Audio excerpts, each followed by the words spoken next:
എന്റേതു മാത്രം. രചന ആമിന. അവതരണം ഷാഹുൽ മലയിൽ. എഡിറ്റിംഗ് ഷെരീജ് പൂനൂർ. പരസ്പരം പിരിയാനാവുന്നതിലും അധികം അവളും ഞാനും അടുത്തു പോയിരുന്നു. വീട്ടുകാരെ വിഷമിപ്പിക്കാതിരിക്കാൻ അവൾ സ്വയം വേദന സഹിച്ച് എനിക്കൊപ്പം ഉണ്ടായിരുന്നു.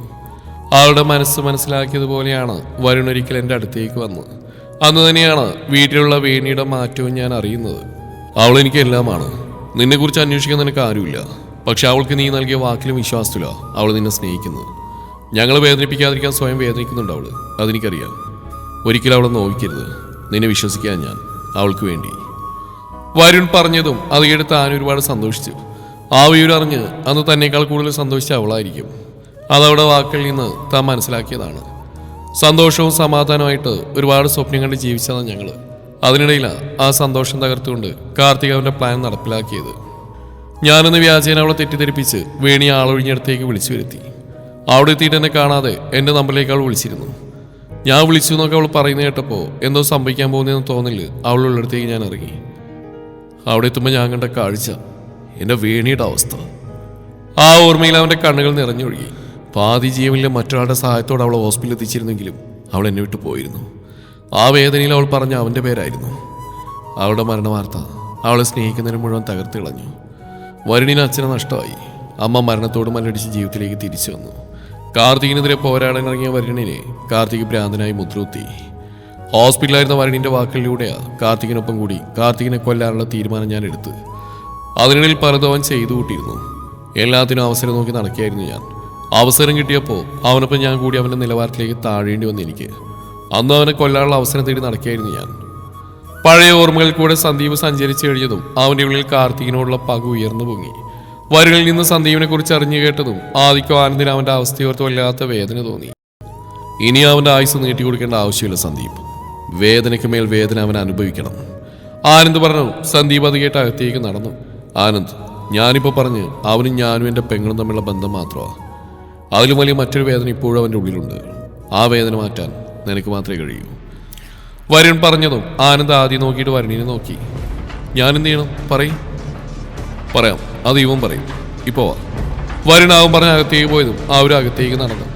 അകത്തിയെന്നതും സന്ദീപ് കാർത്തികിനെ തലകീഴായി കെട്ടി തൂക്കിയിട്ടിരിക്കുന്നത് കണ്ട് അവൻ്റെ അടുത്തായി ചെന്ന് നിന്നു.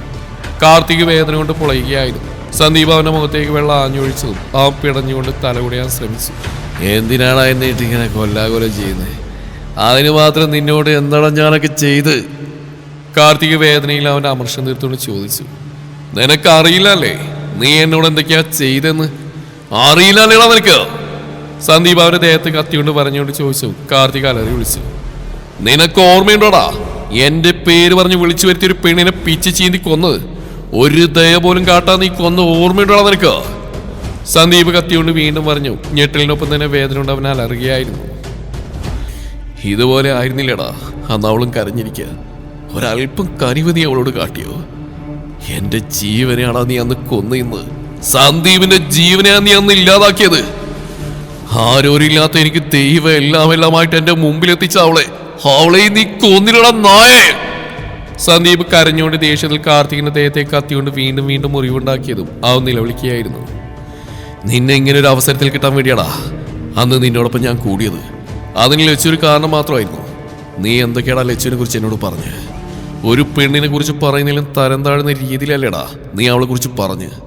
എത്രമാത്രം അവളെ നീ ദ്രോഹിച്ചു. ആ വേദനയൊക്കെ നീ അറിയണം. വേണിയെ ഞാൻ സ്നേഹിച്ചെൻ്റെ പ്രാണനായിട്ടാ.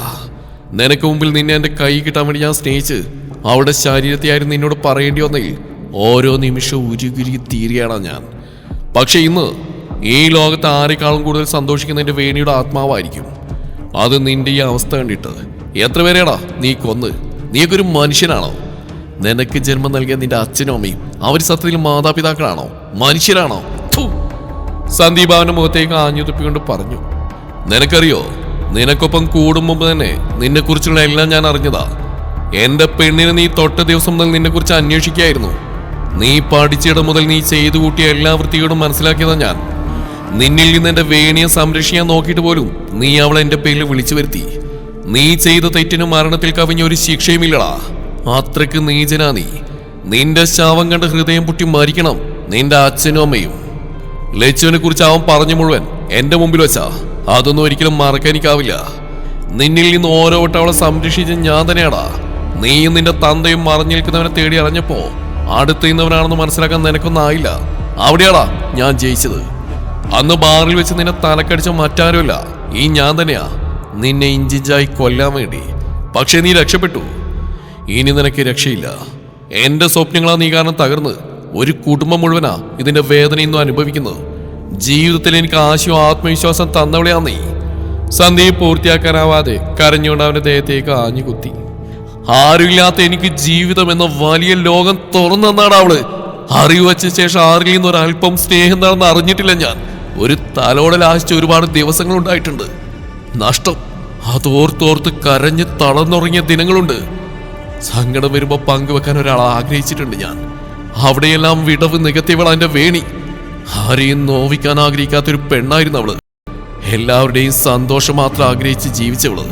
ജീവിതത്തിൽ ഒരുപാട് സ്വപ്നങ്ങൾ ഉണ്ടായിരുന്നു അവൾക്ക്. അതെല്ലാമാ ഒറ്റ നിമിഷം കൊണ്ട് നീ നശിപ്പിച്ച്. ഈ നിൽക്കുന്നവൻ വർഷങ്ങൾ കൊണ്ട് അനുഭവിക്കുന്ന വേദന എന്താണെന്ന് നിനക്ക് മനസ്സിലാവില്ല. പണം കണ്ട ആർത്തി മൂത്ത നിനക്കും നിന്റെ വീട്ടുകാർക്കും ബന്ധങ്ങളുടെ വില മനസ്സിലാവില്ലടാ. ലച്ചുവിന്റെ അച്ഛനെയും അമ്മയും പോലെ രണ്ടുപേരെ ഒരിക്കലും നിന്റെ ജീവിതത്തിൽ നിനക്ക് കാണാൻ പോലും കിട്ടില്ല. അത്രയും പാവങ്ങളാ അവര്. അവരെയൊക്കെയാ നീയൊക്കെ വേദനിപ്പിച്ച് കൊല്ലാകൊല ചെയ്ത അവസരം മുതലെടുത്ത് അവരുടെ മനസ്സ് പോലും നീ നോവിച്ച്. എല്ലാം കണ്ടിട്ടും പ്രതികരിക്കാനാവാൻ ഞാൻ നിന്നപ്പോ നിന്നോട് നിന്റെ വീട്ടുകാരുള്ള ദേഷ്യന്റെ ഉള്ളിൽ ആളി കത്തുകയായിരുന്നു. നിന്റെ തന്ത ഇപ്പൊ നിന്നെ തിരക്കി നടക്കുന്നുണ്ട്. അയാൾക്ക് മുന്നിലെത്തുന്ന ജീർണിച്ച് പുഴുവരിച്ച നിന്റെ ശരീരം മാത്രമായിരിക്കും. എന്റെ വേണിയെ പോലെ ലച്ചുവിനെ ഇല്ലാതാക്കാൻ നീ ഞാൻ സമ്മതിക്കില്ലടാ. ഇനി ഒരു പെണ്ണിന് നീ കാരണം മരിക്കേണ്ടി വരരുത്. നീ ചാവും മുമ്പ് ഞാൻ ആരാണെന്ന സത്യം കൂടി നീ അറിയണം. സന്ദീപ് ദേഷ്യത്തിൽ പറഞ്ഞു. ആദ്യ ആനന്ദും പരസ്പരം നോക്കി. ലച്ചു അവളെന്റെ മോഹമാടാ. അവളെ കുറിച്ച് ഓർത്ത് ഇത്രയും പൊള്ളാൻ നീ അവിടെ ആരാടാ? അവിടെ കാമുകനാണോ? അതോ ഇനി നിങ്ങൾ തമ്മില്? കാർത്തിക ആവശ്യതയിലും പറഞ്ഞു കേട്ട് ആനന്ദ് ദേഷ്യത്തിൽ അവന്റെ അടുത്തേക്ക് പോകാൻ പോയതും വരുണ അവനെ തടഞ്ഞു. ചാവാനായിട്ട് അവന്റെ സംസാരം കണ്ടില്ലേ? വെച്ച് താമസിപ്പിക്കാൻ കൊല്ലാൻ വേണ്ട നാറിയെ. ആനന്ദ് ദേഷ്യത്തിൽ പറഞ്ഞു. ഞാൻ ചത്താലൊന്നും നിനക്കൊന്നും സ്വസ്ഥത കിട്ടില്ല. എനിക്ക് എന്തെങ്കിലും പറ്റിയാ പിന്നെ നീയൊന്നും അറിയാത്ത പലതും അവളെ കുറിച്ച് നാട്ടിൽ പാട്ടാവും. കാർത്തിക് പറഞ്ഞു. സന്ദീപ് അവന്റെ മുഖത്ത് മുട്ടുകൊണ്ട് ആഞ്ഞടിച്ചു. അവന്റെ മൂക്ക് പിടി ചോരൊഴുകാൻ തുടങ്ങി. അവളെ കുറിച്ച് ഇനി ഒരു അക്ഷരം നിന്റെ നാവിന്ന് വന്നാ പിഴുതെടുക്കുന്നതായ ഞാൻ നിന്റെ നാവ്. അവളെ കുറിച്ച് പറയുമ്പോ നോവാ നീ ആരാടാ? നിനക്ക് എന്താ അവകാശം അവളെ കുറിച്ച് പറയാൻ? എനിക്കൊപ്പം നിന്നിട്ടാണേലും അവളെ കുറിച്ച് പറയുന്ന കേൾക്കാൻ രസിച്ച് നിന്നവനല്ലേടാ നീ. കാർത്തിക് പറഞ്ഞു. സന്ദീപ് അവന്റെ കവളിൽ കുത്തിക്കൊണ്ട് ആഞ്ഞു കുത്തിയതും കാർത്തിക് നിലവിളിക്കാൻ പോലും ആവാതെ പിടഞ്ഞു. അവളെ കുറിച്ച് പറയാൻ ഇവിടെ നിൽക്കുന്നവരിൽ ഏറ്റവും കൂടുതൽ അവകാശം എനിക്ക് തന്നെയാടാ. എന്റെ പെങ്ങൾക്ക് വേണ്ടി പറയേണ്ടത് ഞാനല്ലാതെ പിന്നെ ആരാടാ? സന്ദീപ് ദേഷ്യം കൊണ്ട് അലറിയതും വരുണൊഴികെ ബാക്കി എല്ലാവരും ഞെട്ടിത്തരിച്ചു. പെങ്ങൾ? ആനന്ദ് ഞെട്ടലോടെ പറഞ്ഞു. അതേ അവസ്ഥയായിരുന്നു ആദിക്കും. കാർത്തികും കേട്ട ഷോക്കിലായിരുന്നു. സന്ദീപ് കാർത്തികിന്റെ കഴുത്തിൽ ആഞ്ഞു പിടിച്ചതും അവൻ ജീവന് വേണ്ടി പിടഞ്ഞു. സന്ദീപിന്റെ കണ്ണുകളിൽ പക ആളി കത്തുകയായിരുന്നു. അവൾ എന്റെ പെങ്ങളാടാ. എന്റെ അമ്മ ജന്മം നൽകി എന്റെ സ്വന്തം അനിയത്തി. അവളെയാ നീയൊക്കെ ഇത്രയും കാലം നോവിച്ച്. പൊറുക്കില്ല ഞാനത്. സാഹചര്യം കൊണ്ട് ഉപേക്ഷിക്കേണ്ട വന്നാ എനിക്ക് അവളെ. സന്ദീപ് വേദനയോടെ പറഞ്ഞു. അവന്റെ ശബ്ദം ഇടറുകയായിരുന്നു. അവൻ പറഞ്ഞു. കാർത്തികും ആദ്യം ആനന്ദും ഞെട്ടലോടെ അവനെ നോക്കി. സന്ദീപ് കാർത്തികിന്റെ കഴുത്തിൽ പിടിവിട്ട് ആനന്ദിനെ നോക്കി. സത്യം അറിയുമ്പോ എന്റെ പെങ്ങളെ വേണ്ടെന്ന് വെക്കരുത് നീ. അവൾക്ക് ഞാനുണ്ട്. അവൾ ഒരിക്കലും അനാഥയല്ല. ഇന്നവൾക്ക് അവൾ സ്നേഹിക്കുന്ന ഒരു അച്ഛനും അമ്മയുണ്ട്. ജന്മം കൊണ്ട് അവൾ എൻ്റെ സഹോദരിയാണെങ്കിലും കർമ്മം കൊണ്ട് അവളുടെ മേലെല്ലാ അവകാശം അവർക്ക് മാത്രമാണ്. 12-ാം വയസ്സിലൊരു ആക്സിഡൻറ്റിലാണ് എൻ്റെ അച്ഛനേക്ക് നഷ്ടമായത്. അമ്മയുടെ ഉദരത്തിലൊരു ജീവൻ തുടിക്കുന്നുള്ളത് പോലെ അറിയാതെയാണ് അച്ഛൻ ഞങ്ങൾ വിട്ടുപോയത്. അച്ഛൻ്റെ മരണത്തോടെ അമ്മ മാനസികമായി തളർന്നുപോയി. അച്ഛൻ്റെ ജീവനറ്റ ബോഡി കണ്ട് ബോധം മറിഞ്ഞ് അമ്മയെ പരിശോധിച്ച ഡോക്ടർ പറഞ്ഞപ്പോഴാണ് അമ്മ വീണ്ടും ഒരു കുഞ്ഞിന് ജന്മം നൽകാൻ പോകുന്നതെന്നറിഞ്ഞ് ഒരുപാട് കൗൺസിലിങ്ങും മറ്റും നടത്തി അമ്മ എനിക്കും വയറ്റുവളരുന്ന കുഞ്ഞിനു വേണ്ടി ജീവിതത്തിലേക്ക് തിരിച്ചു വന്നു. പക്ഷേ അവിടെയും ദൈവം തോൽപ്പിച്ചു തന്നെയാണ്. ലച്ചുവിൻ്റെ ജനനത്തോടെ അമ്മ എന്നെ വിട്ടുപോയി. എനിക്ക് കൂട്ടിന് അവളെ തന്നിട്ട് അമ്മ പോയത്. പക്ഷേ അവളെ സംരക്ഷിക്കാൻ എനിക്കായില്ല. ചോരക്കുഞ്ഞിനെയും കൊണ്ട് ഹോസ്പിറ്റലിൽ നിന്ന് ഇറങ്ങുമ്പോൾ തന്നെ ബന്ധുക്കൾ പലരും കൈയൊഴിഞ്ഞു. അച്ഛൻ്റെ സഹോദരിയാണ് 3 മാസം അവളെ എന്നെ നോക്കിയത്. അത് കഴിഞ്ഞപ്പോൾ അവരും തുടങ്ങി ഓരോ കണക്ക് പറച്ചിൽ. അവസാനം അവിടെ നിന്ന് അവളെയും കൊണ്ട് ഇറങ്ങേണ്ടി വന്നു എനിക്ക്. കൈക്കുഞ്ഞിനെയും കൊണ്ട് പോകാനൊരു ഇടമില്ലാതെ വന്നപ്പോൾ, അവളുടെ വിശപ്പ് മാറ്റാൻ പോലും കഴിയാതെ വന്നപ്പോൾ വേറൊരു വഴി എൻ്റെ മനസ്സിൽ തോന്നിയില്ല. വേറൊരു 12 വയസ്സുകാരൻ്റെ ബുദ്ധിയിൽ അന്ന് തോന്നിയത് അവളെ സംരക്ഷിക്കാനാവുക, എവിടെയെങ്കിലും എത്തിക്കുക എന്ന് മാത്രമായിരുന്നു. അവിടെ നിന്ന് അവളെ അമ്മത്തൊട്ടിൽ ഉപേക്ഷിക്കേണ്ടി വന്നു എനിക്ക്. അവിടെയുള്ള ആരോ കൊണ്ട് അവളെ കൊണ്ടുപോയി. പിന്നീട് ഓരോ ദിവസവും എൻ്റെ അനുജത്തിയെ കാണാൻ കൊതിക്കുകയായിരുന്നു ഞാൻ. ഒരുപക്ഷെ അവളെ ഉപേക്ഷിക്കേണ്ടായിരുന്നു എന്ന് പോലും തോന്നിയ നിമിഷം. ജീവിതത്തിൽ ഞാൻ പൂർണ്ണമായിട്ടും ഒറ്റപ്പെട്ടു പോയി. ഓരോ ദിവസം അവൾ ഉപേക്ഷിച്ച സ്ഥലത്ത് ഒരു നോക്ക് അവളെ കാണാൻ ഞാൻ പോവുമായിരുന്നു. ആയിടക്ക ഒരു ദിവസം ആരോ അവിടെ നിന്ന് അവളെ കൊണ്ടുപോകുന്ന ഞാൻ കണ്ടത്. അവിടെ ചുറ്റിപ്പറ്റിയെന്ന് തന്നെ കണ്ടപ്പോൾ അവിടെയുള്ള ഒരു സ്ത്രീ കാര്യം അന്വേഷിച്ചു. വേദന കൊണ്ടെല്ലാം തുറന്നു പറഞ്ഞ് അവരെ കെട്ടിപ്പിടിച്ച് കരഞ്ഞപ്പോൾ ഒരമ്മയുടെ വാത്സല്യമായിരുന്നു അവരെനിക്ക് തന്നു. അവളെ വളർത്താൻ ഏതോ വലിയ വീട്ടുകാരെ കൊണ്ടുപോയതാണെന്ന് പറഞ്ഞു. സത്യത്തിലുള്ളിൽ ഹൃദയം പൊട്ടുന്ന വേദനയായിരുന്നെങ്കിലും അവൾക്ക് നല്ലൊരു ജീവിതം കിട്ടില്ലോ എന്നോർത്ത് ഞാൻ സന്തോഷിച്ചു. പിന്നീട് അവിടുന്ന് ഒറ്റയ്ക്കായിരുന്നു ഞാൻ. അവിടെയുള്ളവരുടെ കരുണ കൊണ്ട് 10 വരെ പഠിച്ചു. ചെറിയ ചെറിയ ജോലികളൊക്കെ ചെയ്ത് ജീവിച്ചു. അച്ഛനും അമ്മയും പോകുമ്പോൾ സ്വന്തമായിട്ടൊരു വീട് മാത്രം ഉണ്ടായിരുന്നു. അവരുടെ ഓർമ്മയിൽ ഞാനവിടെ കഴിഞ്ഞു, ആരുമില്ലാതെ ഒറ്റയ്ക്ക്. ഓരോ രാത്രിയും ഞാൻ നഷ്ടമായതോർത്ത് നീറുകയായിരുന്നു. കഷ്ടപ്പാട് കാരണം നന്നായി തന്നെ ഒക്കുന്നിടത്തോളം പഠിച്ചു. കോളേജിൽ ചേർന്ന് പഠിച്ചപ്പോഴാണ് സ്വന്തമായിട്ട് കുറച്ച് കൂട്ടുകാരെ കിട്ടുന്നത്. അവിടെ വെച്ചാണ് ലച്ചുവിനെ ഞാൻ ആദ്യമായിട്ട് കാണുന്നത്. അവളുടെ കൂടെ വന്ന മനുഷ്യനെ കണ്ടപ്പോൾ ഞാൻ ഉറപ്പിച്ചു അന്ന് അവളെ കൊണ്ടുപോയ ആളാണെന്ന്. അദ്ദേഹത്തിൻ്റെ മുഖം എൻ്റെ മനസ്സിലുണ്ടായിരുന്നു, ഒരിക്കലും മായാതെ. കൂടെയുള്ളത് അവളാണെന്ന് അറിഞ്ഞപ്പോൾ ഞാൻ അനുഭവിച്ച സന്തോഷം അതൊരിക്കലും മറക്കാനാവില്ല. വർഷങ്ങൾക്ക് ശേഷം എൻ്റെ സഹോദരിയെ കാണുന്ന നിമിഷം ജീവിതത്തിൽ ഞാൻ ഏറ്റവും സന്തോഷിച്ച ദിവസമായിരിക്കും. അവൾ ഒരുപാട് വളർന്നു, സന്തോഷത്തോടെ ജീവിക്കുന്നു എന്നറിഞ്ഞപ്പോൾ എൻ്റെ മനസ്സ് നിറഞ്ഞു. അവരെക്കുറിച്ച് കൂടുതൽ ഞാൻ അന്വേഷിച്ചു. അതിനുശേഷം ഇവൻ കോളേജിൽ വന്ന് ഇവനിൽ വെച്ചു നമ്മുടെ റിലേഷൻ കോളേജിൽ അറിഞ്ഞപ്പോൾ ആദ്യം അവളുടെ ഭാവിയോർത്ത് സന്തോഷം തോന്നിയെങ്കിലും പിന്നീട് വേണിയെ വേദനിപ്പിച്ചപ്പോൾ എനിക്ക് മനസ്സിലായി ഇവൻ ഞാൻ ഉദ്ദേശിച്ച പോലെ ഒരാളല്ലെന്ന്. കൂടുതൽ അന്വേഷിച്ചപ്പോൾ ഇവനെക്കുറിച്ച് അറിഞ്ഞു കേട്ട് ലച്ചുവിൻ്റെ ഭാവിയോർത്ത് ഞാൻ തകർന്നുപോയി. പലവട്ടം ഫോണിലൂടെ അവളെ പറഞ്ഞു തിരുത്താൻ നോക്കി, അവൾ വിശ്വസിച്ചില്ല. പിന്നീട് എൻ്റെ ഫ്രണ്ട് ആൻസിയോട് കാര്യം പറഞ്ഞപ്പോൾ അവൾ ലച്ചുവായിട്ട് നല്ലൊരു ഫ്രണ്ട്ഷിപ്പ് ഉണ്ടാക്കിയെടുത്തു. എന്നിട്ടൊരു ഗുണവും ഉണ്ടായില്ല. ലച്ചുവിന് വലുത് ഇവൻ പണിയുന്ന കള്ളത്തരം മാത്രമായിരുന്നു. അതിനിടയ്ക്ക് എന്നുള്ള വാശിയിലോ എൻ്റെ വേണിയവൻ. സന്ദീപ് വേദനയോടെ പറഞ്ഞു. വേണിയെ രക്ഷിക്കാൻ എനിക്കായില്ല. വേണിയുടെ നീതിക്ക് വേണ്ടി ഇറങ്ങി തിരിച്ച വരുണിനെ ഭ്രാന്തിനെന്ന് വരുത്തി തീർത്തു. ലച്ചുവിനും കൂടി അങ്ങനെ ഒരു ഗതി വരാതിരിക്കാൻ വേണ്ടിയാ ഇവൻ്റെ പ്ലാൻ മനസ്സിലാക്കാൻ വേണ്ടി ഇവൻ്റെ ഒപ്പം കൂടാൻ വരുണും ഞാൻ കൂടി പ്ലാൻ ചെയ്ത് അവളെ രക്ഷിക്കാൻ വേണ്ടിയാ മനഃപൂർവ്വം കോളേജിൽ വെച്ച് ലച്ചുവിൻ്റെ പ്രോഗ്രാമിൽ ഞാൻ പ്രശ്നം ഉണ്ടാക്കിയത്. അവിടെ ഇവൻ അവളോട് എൻ്റെ പേരിൽ കേസ് കൊടുക്കാൻ പറഞ്ഞപ്പോൾ അവൾ അതുപോലെ ചെയ്തു. പിന്നീട് കാർത്തികിൻ്റെ ഉദ്ദേശം മനസ്സിലായതോടെ ഞാനും അതേ രീതിയിൽ അവനൊപ്പം നിന്നു. വേണിയെ ഞാൻ സ്നേഹിച്ചിരുന്നില്ലെന്ന് പോലും ഇവനോട് പറയേണ്ട അവസ്ഥ എനിക്ക് വന്നു. അവിടുന്ന് കാർത്തിക് ഞാൻ തമ്മിലൊരു ഫ്രണ്ട്ഷിപ്പ് സ്റ്റാർട്ട് ചെയ്തു. ലച്ചുവിനോട് അവളുടെ അച്ഛനോടും അമ്മയോടുള്ള കാർത്തികിൻ്റെയും വീട്ടുകാരുടെയും വെറുപ്പ് എത്രമാത്രമാണെന്നും അവരുടെ ഉദ്ദേശം എന്താണെന്ന് ഞാൻ മനസ്സിലാക്കി. ഒരുപാട് വട്ടം ലച്ചുവിനെ പിന്തിരിപ്പിക്കാൻ നോക്കിയെങ്കിലും അവൾ കേൾക്കാൻ പോലും കൂട്ടുന്നില്ല. ഇവനും ലച്ചുവായിട്ടുള്ള വിവാഹം ഉറപ്പിച്ചപ്പോൾ ഞാൻ അനുഭവിച്ച സമ്മർദ്ദം അതാർക്കും മനസ്സിലാക്കാനാവില്ല.